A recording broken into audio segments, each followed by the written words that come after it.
Awesome. Guys, we're struggling. We're right at the edge or the limits of our broadcast area, but we're bringing you something so unique and so special. African wild dogs, pups, 6 of them, playing and competing, sort of play fighting if you want, over the last remains of a kill they made earlier. And they're just running around with the skull or the head of a duiker, which is a small antelope. And the adults coming to create a bit of order. Put one of them back in line.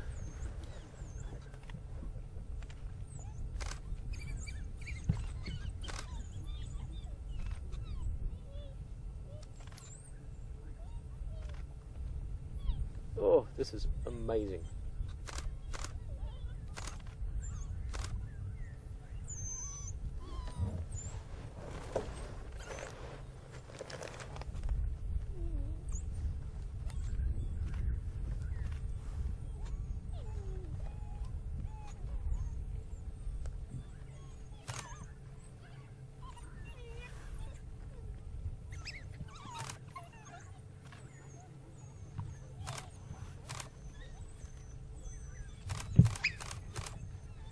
Lots of vocalization going on, lots of yapping and yelping, and this is all a very important part of their social structure. These animals are extremely closely knit. They hunt in packs. For instance, when these pups were really small back in the den, other members of the family would have brought food back for them. They would have hunted, eaten the food, brought it back, regurgitated for the pups.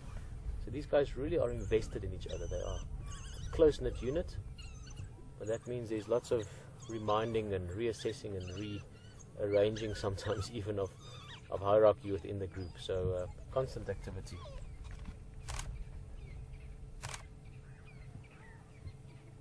There's a bit of dominance behavior.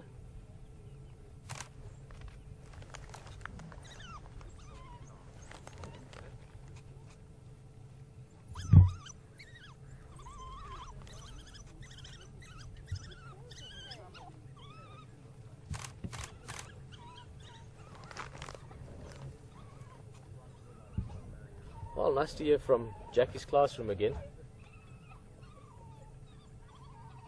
Maybe you guys can let me know the name of your teacher as well, just to say thank you very much for such a cool teacher that's showing you guys such an amazing window into the world, into Africa and into wildlife. More importantly, you guys want to know why have these dogs got such big ears? And I'm sure you can guess the answer to that. So that they can hear better. I'm being a bit silly. Little Red Riding Hood is a good story, and there is a little bit of a wolf in the wild dogs as well. But that really is the answer, so that they can hear better. They've got incredible hearing, and hearing is a very important part of their everything. There's all this yapping and screeching going on now. Yelping is maybe a better sound. But also when they're hunting, they communicate over the whole area when they're running and hunting down the prey. They've got incredibly interesting techniques of herding animals back, running animals in big circles, and that's very important that they can then hear where the other individuals are at any stage during the hunt.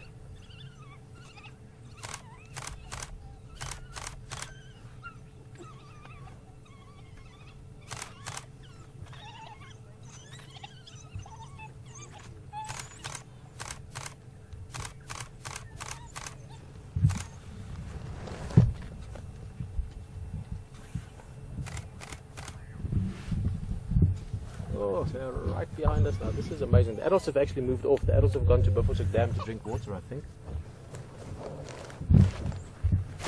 Aren't they just beautiful? Each one is individually marked, obviously. So you can get to know them from the spots, the white and the brown and the black, the beige, all the dappled markings of these guys.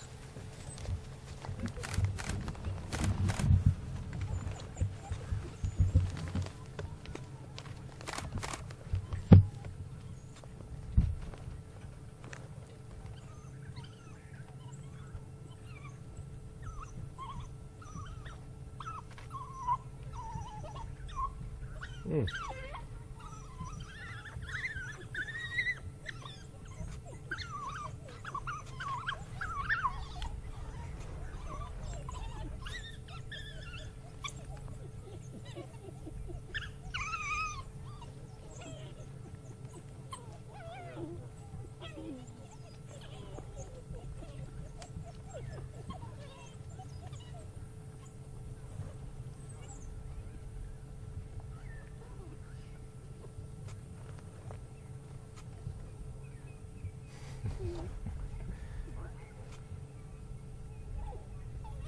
Just if you didn't hear it earlier, the group in total, speaking to the vehicles that were here earlier, 6 pups, 4 adults, 10 wild dogs altogether.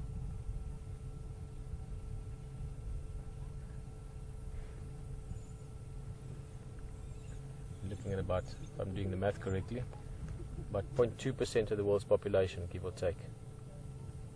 Right here. Live with Wild Earth in the African bush.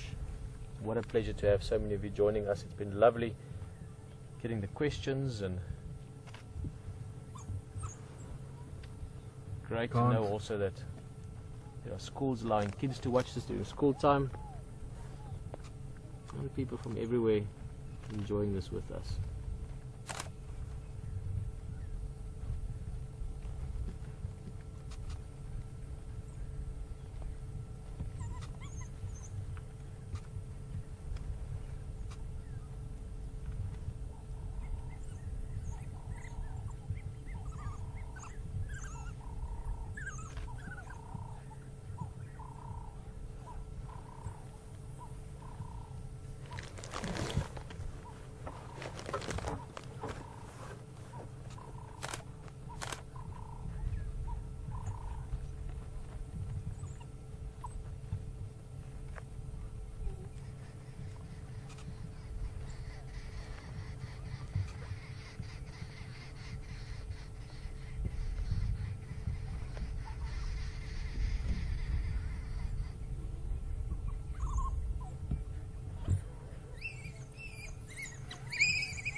Should have to be up there with one of the best wild dog sightings I've ever had.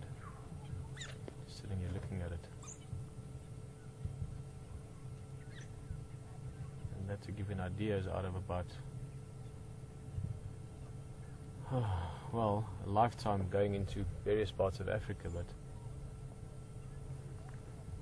collectively with guiding and the early days of Wild Earth, over 10 years of doing this almost every day in areas with wild dogs. It's not like I worked in places. Blandsberg had wild dogs. This area I've seen them many times. I mean, we've even had them denning here.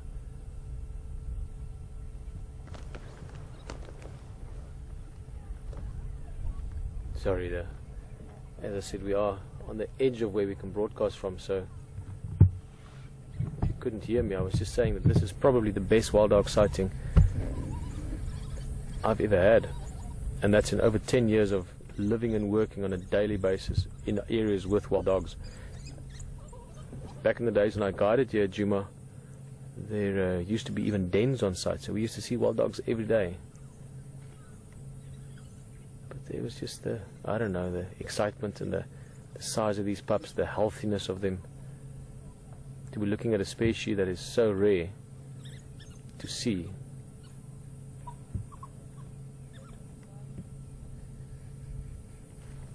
I think this is the first time for many of you to see wild dogs. I know it is for Brian and Alex.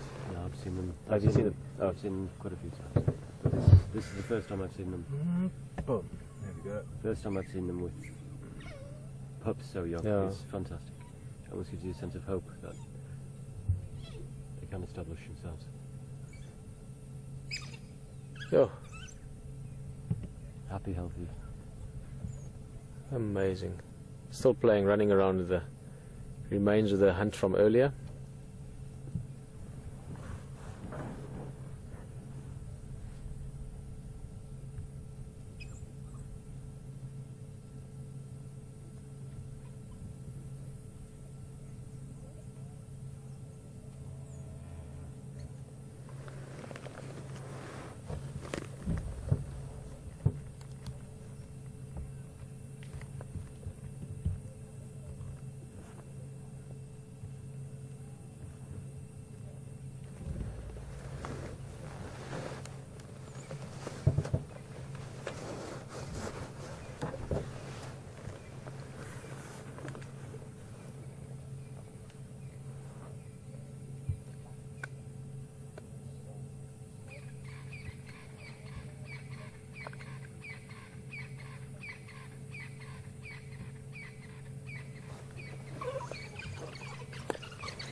They've disappeared there behind the vehicle. Just think we're going to need to move a little bit.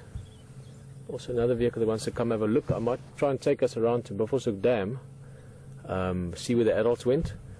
But perhaps, I'm not sure if HT is still with those Ellies. We're going to be disappearing quite a bit. Oh. Wow. That's good news. What an afternoon. Things are happening. Elephants, wild dogs, and Hayden's got a big herd of big animals, which you're going to have a look at. Not elephants, something else.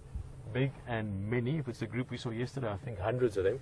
So enjoy that. We're going to reposition a bit, see what we can get, and maybe see you back here. Otherwise, have a lovely time with Hayden. This has been a fantastic privilege. Enjoy.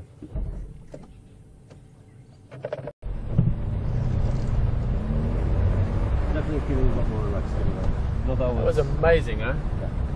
Guys, come back here. We shared a lovely time there with Hayden and the buffalo. Evening is upon us. It's not dark yet, but it's close to. I'm just going to stop a little bit. We had a very, very... sometimes I don't want to use the word cool, but we had a really cool email. I mean, we can say it was a interesting email or an informative email, but we've got the information that this wild dog pack, they're known as the Investec pack, and it was confirmed also by Grant Beverly, who's in charge of or the head of the Endangered Wildlife Trust in Kruger. Now, just that aspect, that we could see them, share them with all of you from all over, and that it can actually reach the people that look after things like this as well, or in this specific case, this pack, the guys that follow them, see where they're going. Keep in mind, these dogs travel massive areas. They can have, we spoke about territories and home ranges the other day. They can cover areas of 50, 60,000 hectares. We're talking in acres, that's 150, 180, 200,000 acres that they can move through. So vast areas, and I presume with these guys now, with the pups being at the age that they're at, they're mobile now, they don't have to stay in dens anymore, so they can sort of go out further, which is why we could see them here. And will just let us know. And I just think that's really amazing. Thank you for letting us know, and it's good to know that you've got such a network of people that we saw this. And Grant Beverly, if you're ever going to listen to this, hats off. People that commit their lives to looking after our heritage, our natural heritage, is a really, really honorable, or I'm lacking the words. I'm a bit excited at the moment. Enviable thing. But it really is a an amazing thing to see and to hear about as well. So the Investec Pack, also those are people that are behind it, that put money and resources into making that kind of project possible. Nice to hear. Buffalo, elephant, wild dogs, it's one of those days, and it's funny, life attracts life,